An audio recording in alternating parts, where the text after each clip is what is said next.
As we put the Christmas trees away for the season, you might be looking to add some new pop of color to your home. Some green. Some green.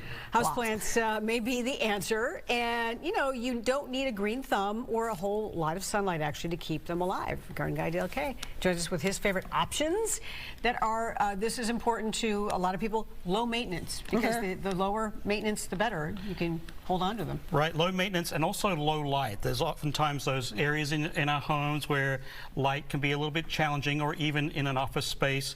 So all these plants can tolerate low light, and that's really, there's no true house plant, no indigenous house plant that's indoors, so it's plants that can tolerate those lower levels, and they're oftentimes those plants that are on the bottom of forest floors. They like to climb up towards the light, but they're in that kind of that understory of rainforest or tropical areas that do well in low light. And the first one is the one that you're almost drowning in there, the aglaonemia, Shane. Can you see Shane? And that really is almost the that is almost the king. Perfect. That's the king of interior scaping plants. It's actually, you can't really step into an office or a big office complex without seeing, or somebody that's doing interior scaping without seeing aglaonemias, because they do well in such low light. And the great thing about them is they get some great variegations in the leaves as well. And just below that is another one that has a lot of variegations in the leaf. Well, that one spider plant. A variegation? Like the different color in the leaves. Okay. That's what we call variegation. Sure. And that particular one there, the spider plant, does really, really well in low light. And oftentimes when you have plants that have that variegated leaf, that's usually an indication that they need a little bit more light. But the ones that I'm going to show you that we're looking at today are really good. The spider plant does not attract spiders. It just kind of looks like a spider? It just it sports like little babies that almost look like little spiders. Okay, just checking. We're still recovering from Shane's explanation of a wolf spider. Spider stories continue today. It does not attract spiders. Does not attract spiders. The one that we're looking at right there is a monstera. Actually, it's a newer variety. It's called Peru. It's kind of a really cool plant. The spiky one next door there doesn't have a lot of leaf structure there, so that makes it really good for a low light. That's ponytail palm. It's kind of a really nice, cool one. The next one that we'll look at is just regular green ivy, just regular heterohelix ivy. Does great in shade and low light. If you've got that spot outside in your container garden that's really shaded, any of the ivies do really, really well. The next one we'll look at is that watermelon peperonia. It has a really cool leaf that looks a little bit like a watermelon. It does. So that's where it gets its common name from. But really, any of the peperonias will do quite nicely in a shaded spot, which is nice. Do any of these flower? The one that we're looking at, this bad boy here, right? The bromeliad right there tucked in there. Even though that's not the true flower, that red isn't the flower, it's a bract, much like a poinsettia leaf, I guess, that just turns color. They'll actually shoot out a really kind of a small yellow flower. I think there might be one just kind of starting to poke its head out right there. But that's a flowering one that will actually do quite well in low light as well. This one up here, Sansevieria, really a rock solid plant for low light. They're actually hard to kill. You've got to actually work at it. Yeah. So low light, high light, no water, some water. They really do. It's going to be okay. What was that name again? Let's just blast that out. Sansevieria, mother-in-law's tongue. It's got a kind of a spiky tip to it. So hard to kill. Huh. Burning mother-in-laws everywhere right now. Yeah. Just breaking their hearts. Okay, let's talk about this one. Another great plant. So many different types of calatheas available right now. Kind of a in vogue plant, but that's also a great one for low light. Any of the ferns, really.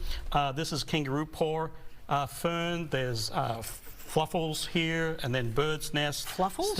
Staghorn. It has that really kind of like a really curly, it has a very fluffy leaf to it, which is quite curly, fluffy.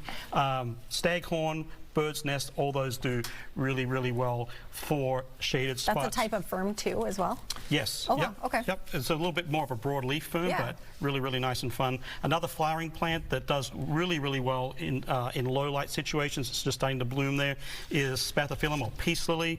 And this is kind of one of those old-fashioned staples that really are hard to kill.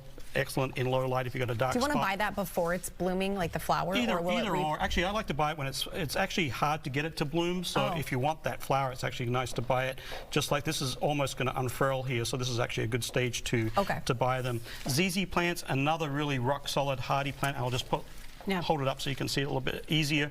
But this has kind of a water reservoir of a root system, really hard to kill. And again, it's one of those plants that does well in high light, low light. Really, it's almost indestructible.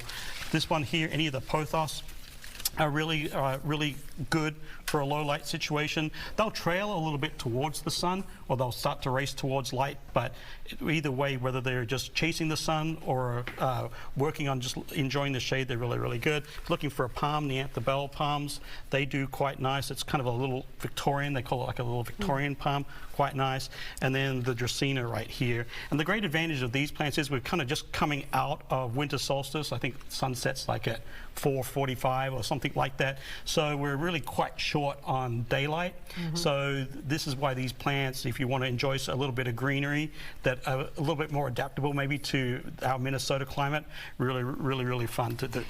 Now, part of having a good, healthy plant is keeping it clean. And a lot of people may not, you need to clean them, dust them, whatever. And why is that important? For instance, Well, you've got wipes here to clean your plant. Right, and either just a little plant wipe like this or just a damp cloth. My rule of thumb is when you dust at home, and whether you're dusting like me, which is almost like never, unless I can't see the TV anymore, or you're dusting once a week, you know, whatever you're doing, go ahead and just dust or just wipe your house plants as well, because those pores do get, you know, just our furnaces are running, and you just see it on our, you know, on anything black surfaces, there's just that dust that collects also on plant leaves. So they need to breathe just like we need to breathe.